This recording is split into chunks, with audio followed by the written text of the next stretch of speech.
what motivates a person to continue to work?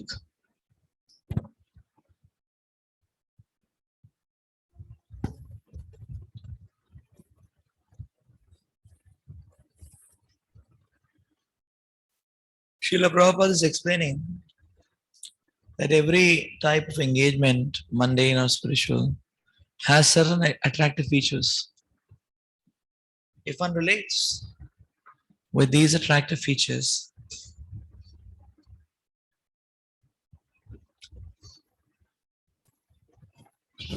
then one is driven forward.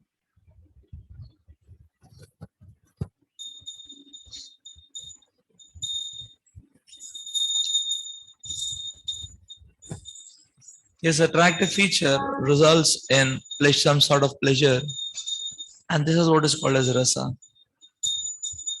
or melos.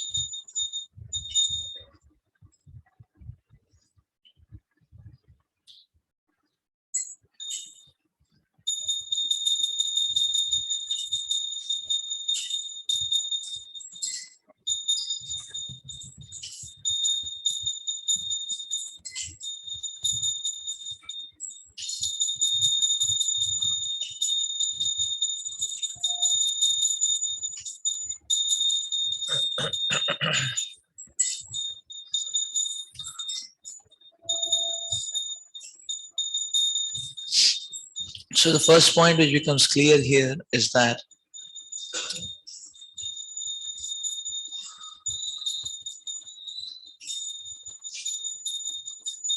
pleasure, material or spiritual, by default is not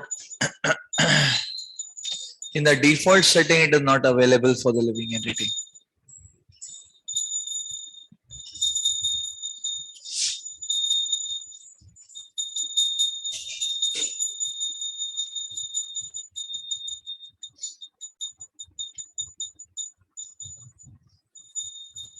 No default pleasure is awarded to the living entity.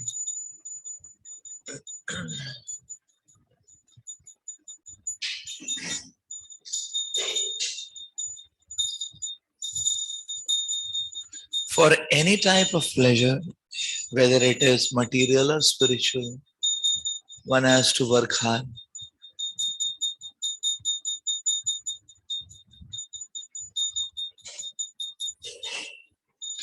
It is the performance of the service of the engagement which results in the experience of pleasure, whether temporary or permanent.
So in a dream state, one does not get anything.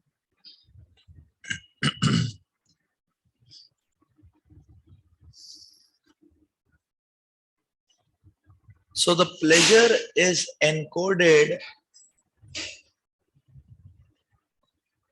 along with the activity.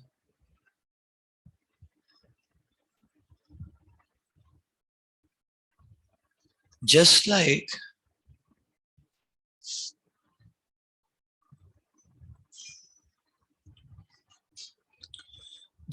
a particular kind of taste is associated with a particular vegetable, that taste is fixed. That taste will not change.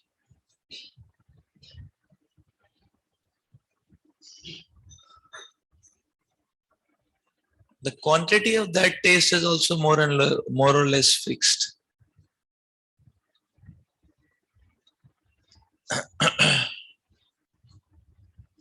Just like Mosami is sour and a lemon is also sour.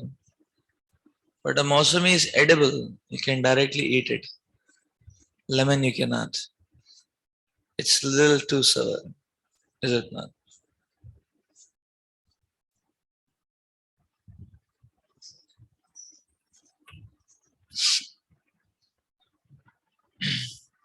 So even the quantity of that taste is more or less encoded.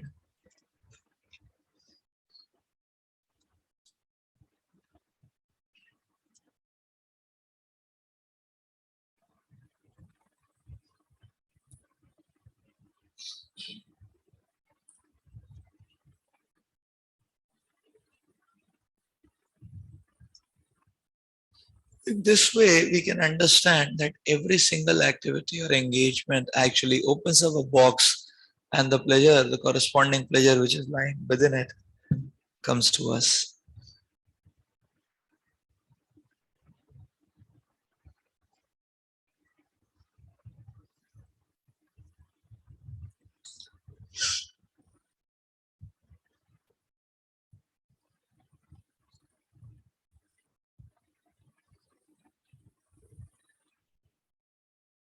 Now, Srila Prabhupada explains that the mundane rasa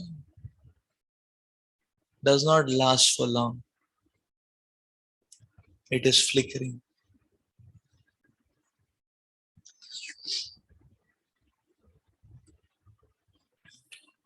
What is the proof?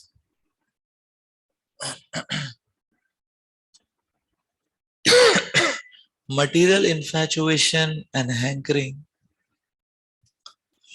only remains. Now, sometimes people talk about fire, sometimes people talk about that passion, that ardent want. But that drive only remains till the time one has not achieved something. After one achieves,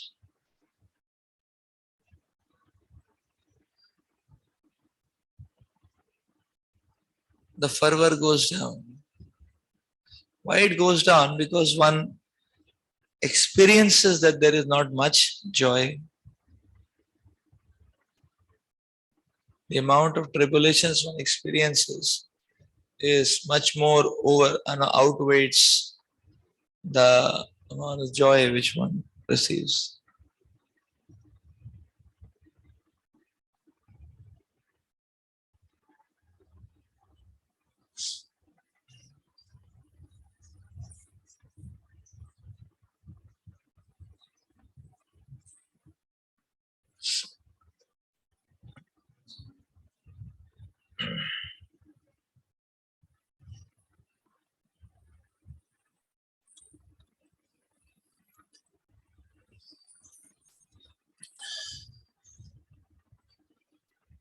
Rather, the more one has a particular material commodity or status, the less he is excited about it. Material happiness, the first experience, some amount of, certain amount of finite transcendental, no, not transcendental, a certain amount of finite kick. Next connection, the kick is less and less and less and less. Lot of abundance of what one was wanting, the kick is not at all there.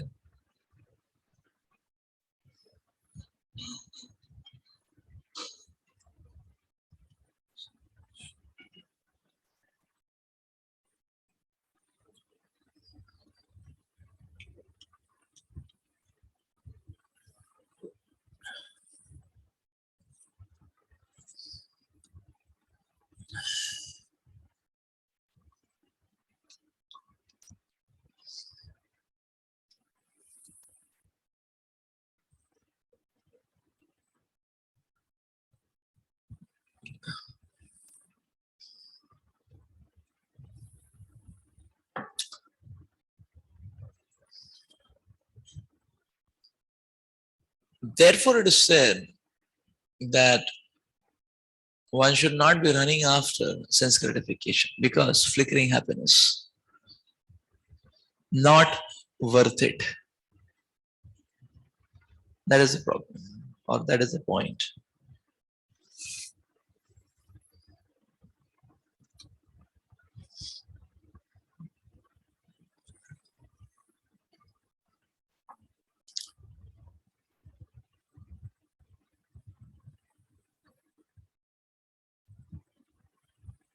So we will see the nature of achievement is such that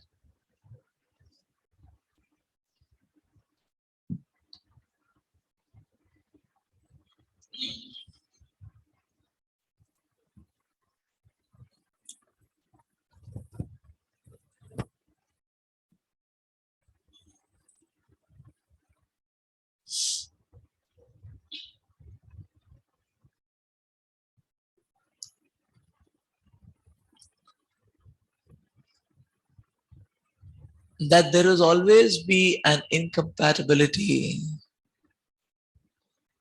between what one expected to get and what one is actually getting.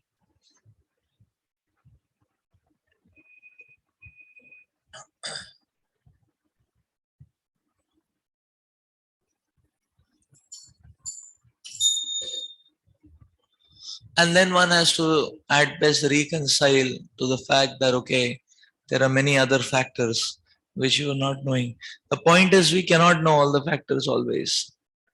It's always the case. And therefore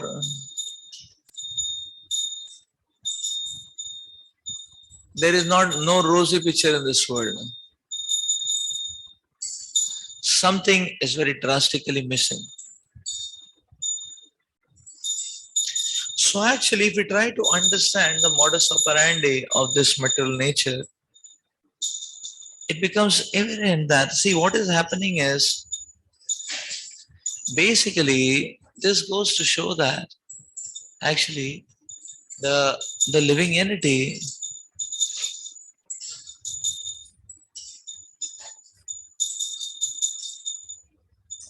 the living entity has transcendental memory.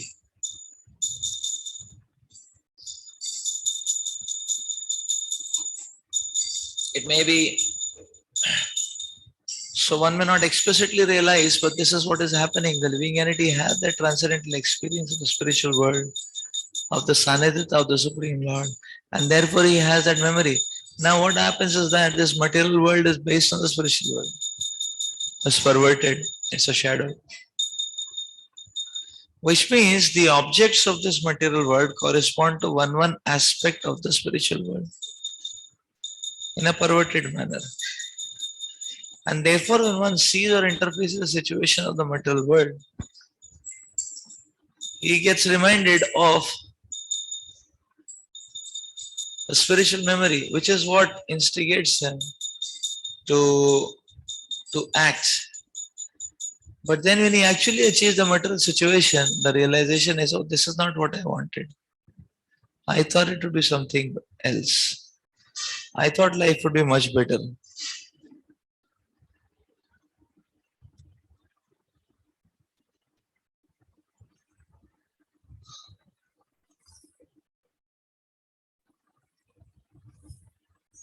Like people in school, they think that when they pass out from school and go to college, then life will be much better. जय श्री सीताय चांद गो चांद भगवान की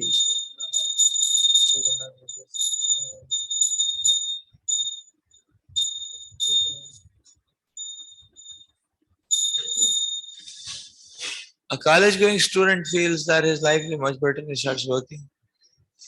The working person feels that okay, one more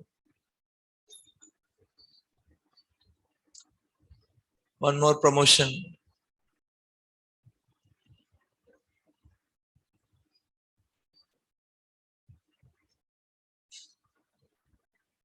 So one moves towards the goal, but even after achieving the goal, there is an emptiness.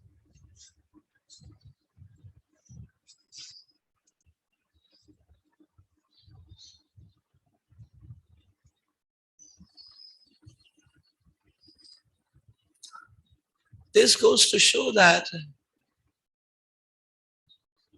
material food is not our diet.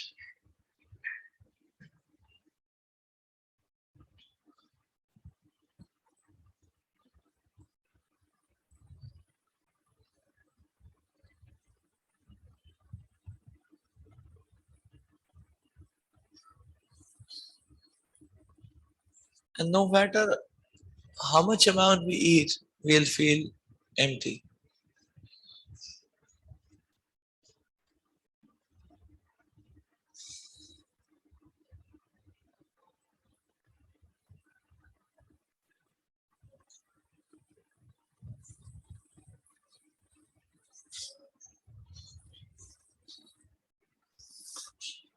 We need a proper wholesome diet, is it not?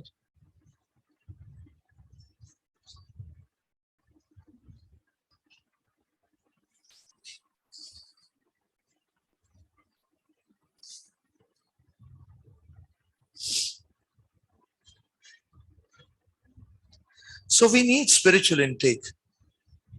And that's what we learn here.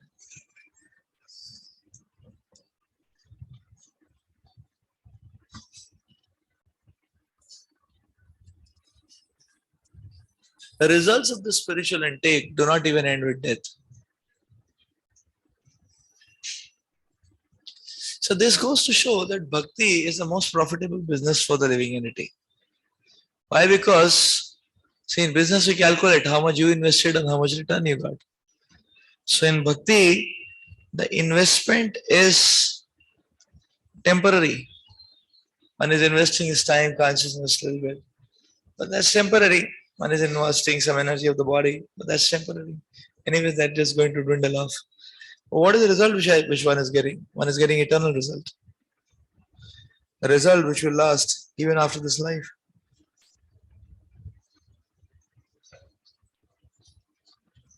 So Prabhupada is telling that even a little bit of sincerity in this can save one from degrading from the human form of life. That means it can help one to retain the human form of life.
So therefore, we will see while in the material condition one keeps on changing and hopping, the spiritual condition one doesn't need anything. One is just stable in any situation.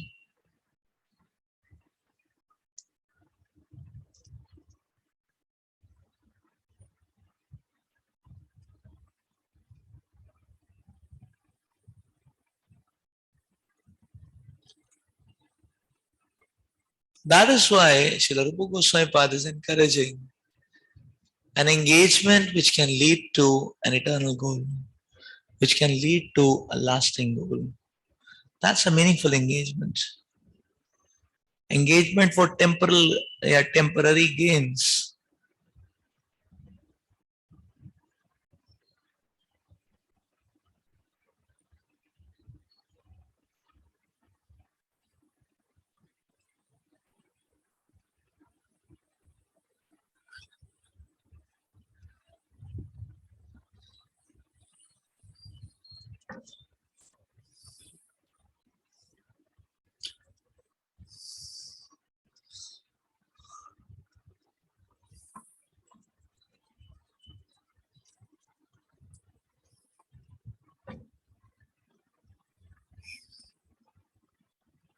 Another proof is that, you see, now one may say that, okay, the question may come is that, okay, but material activities are also addictive. One is not able to leave it.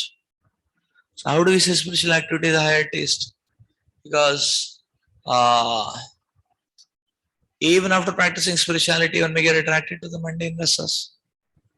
Back again, it's addictive. So how it is a higher taste?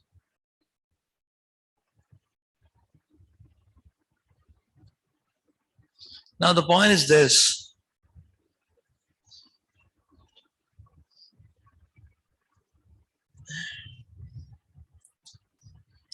So we need to understand this. This is yeah. So this is interesting. Now the interesting point is that no doubt material engagements are addictive. So what's basically happening is this.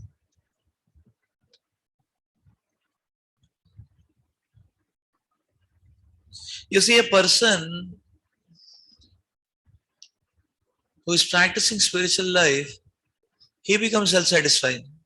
He doesn't need anything. He's happy. He's satisfied. That's what happens. Intense Krishna consciousness, person will be completely satisfied. Now, what is happening is when a person is running behind material things,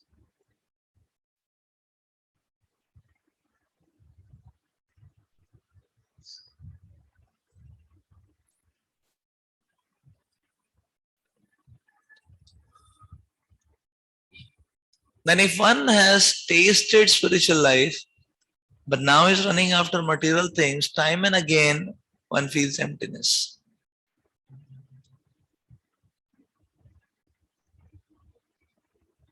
Time and again one feels emptiness. So you will see there are many people who actually want to practice bhakti, a spiritual life. This is not just true of people who have intensely tasted it and gone out. It is also true of people who in the first place only wanted it, but somehow they are not able to get out. You will see that.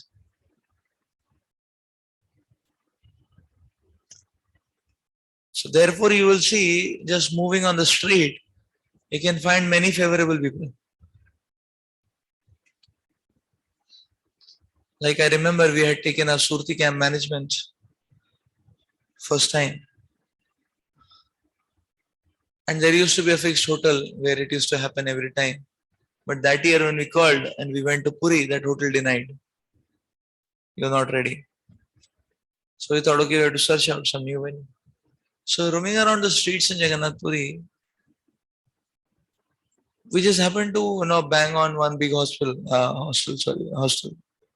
sorry, one big hotel. And I knew that maybe the rates will be high here, it won't work out, but still I went to check out. I thought, okay, maybe we'll get some idea. I mean, okay, it'll be high, but let us check out at least how high. So how high, how low, like if you have good understanding. If this is this rate, what should be that rate, This facility is that rate. So he went. This other person, he told the rates and all, it was too high. It was 8 times our capacity of what we thought of putting in.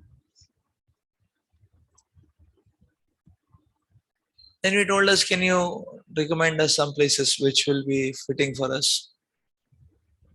He told us one or two hotels.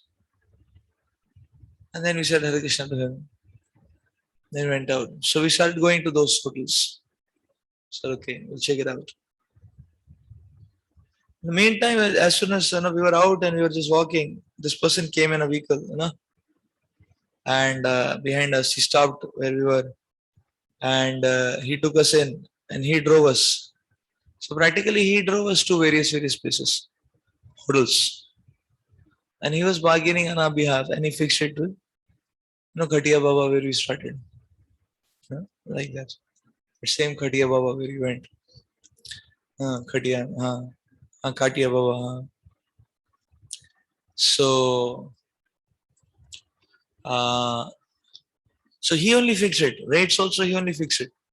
Whatever was there, he bargained also and all that. And we were wondering, he is very favorable.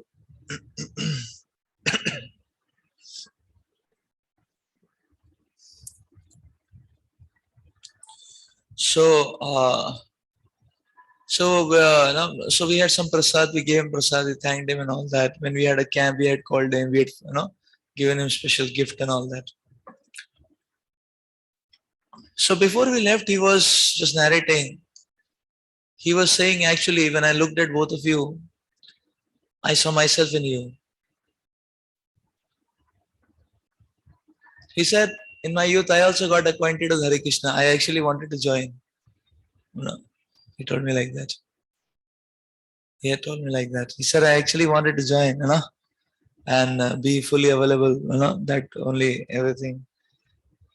But then he said this movie came, Damaro Dam, I got a doubt, whether this is genuine process, not process and all that, that Damaro Dam and all that. In the meantime, my parents married me.